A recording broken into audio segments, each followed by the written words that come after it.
Mesdames et messieurs, bonjour, bonsoir. Je suis PF pour LTLT, Lakers tout le temps, la chaîne francophone des Lakers. L'émission d'aujourd'hui sera consacrée au poste de meneur. Je vais vous parler de la répartition des minutes sur ce poste qui est bien fourni cette année. Et restez bien jusqu'à la fin de l'émission. Je vous fais le top 5 des meilleurs meneurs de l'histoire de cette franchise. Lakers tout le temps, c'est tout de suite. Step 1, wake up early, gonna rise with the sun. Step 2, get some good, some food in you. Step 3, think real hard about what you wanna be. Step 4, everybody just do your thing. Wake up, today's gonna be a good day. Wake up, today's gonna be a good day. Wake up, today's gonna be.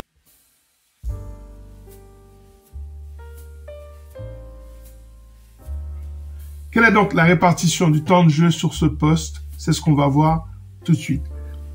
Mais avant cela, je voudrais parler de la spécificité de ce poste de meneur aux Lakers. Il y a des joueurs qui ne sont pas listés en tant que meneurs dans le roster, mais qui vont être des ball handlers. Je pense bien sûr au maître absolu dans la matière qui est un forward, c'est LeBron James. Mais pas seulement lui. Il y a aussi Austin Reeves qui est un grand meneur de jeu. D'ailleurs, Rob Pelinka a dit, et de concert avec le coach Darvingham, que Austin Reeves allait être de plus en plus l'initiateur de l'attaque des Lakers. Donc, il faut s'attendre à ce qu'il y ait des variétés, il faut s'attendre à ce qu'il y ait des variations dans la manière de gérer ce poste. Je pensais que cette mise en garde était absolument fondamentale pour comprendre comment ça va se passer sur ce poste.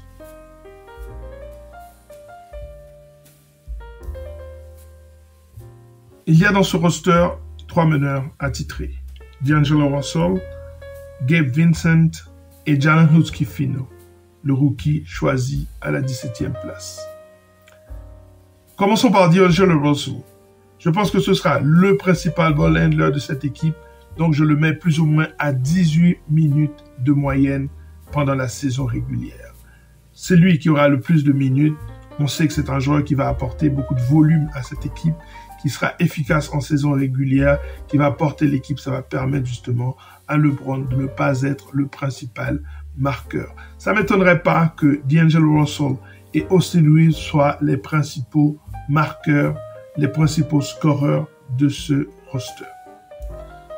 Derrière lui, il y a Gabe Vincent, cette nouvelle acquisition en provenance de Miami.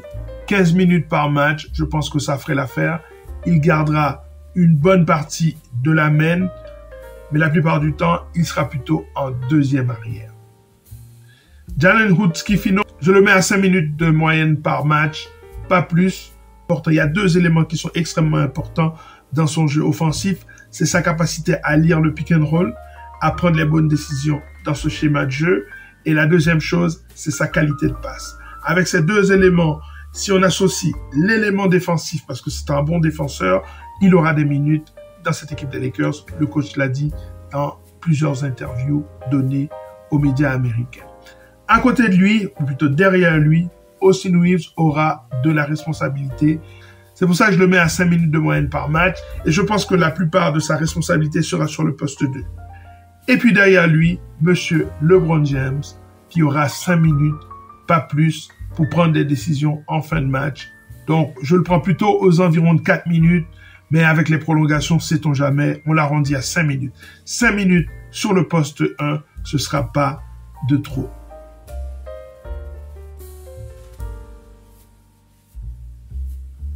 Voici à présent le top 5 des meilleurs meneurs de l'histoire des Los Angeles Lakers.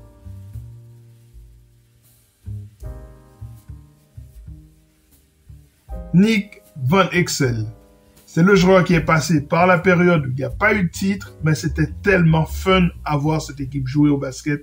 C'était l'équipe d'Eddie Jones, c'était l'équipe de Kobe Bryant à son année rookie. Et George Lynch, cette équipe-là des Lakers était assez belle à voir jouer avec Elden Campbell, pour ceux qui se souviennent. Nick Van Exel est mon numéro 5.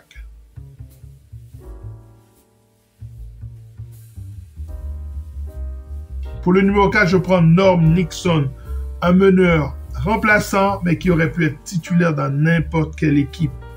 Derrière Magic Johnson, ils gagnent ensemble le titre de l'année rookie de Magic en 1979.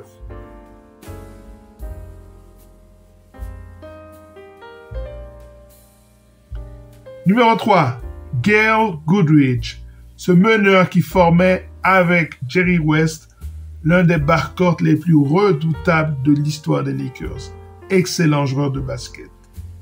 Champion NBA, bien entendu, avec la génération Will Chamberlain, etc.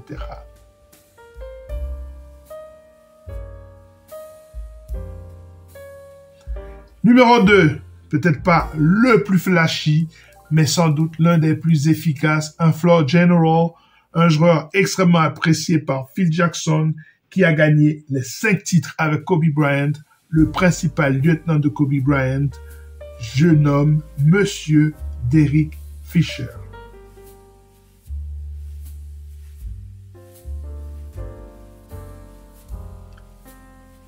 Et puis numéro 1, Magic Johnson, bien sûr, le rookie qui a commencé comme pivot et qui a terminé avec une feuille de stats absolument extraordinaire alors que le meilleur joueur de l'équipe était blessé.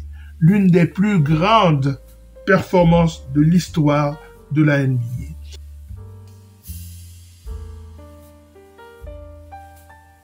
Et bien sûr, quelques considérations pour M. Gary Payton, pour M. Rajon Rondo.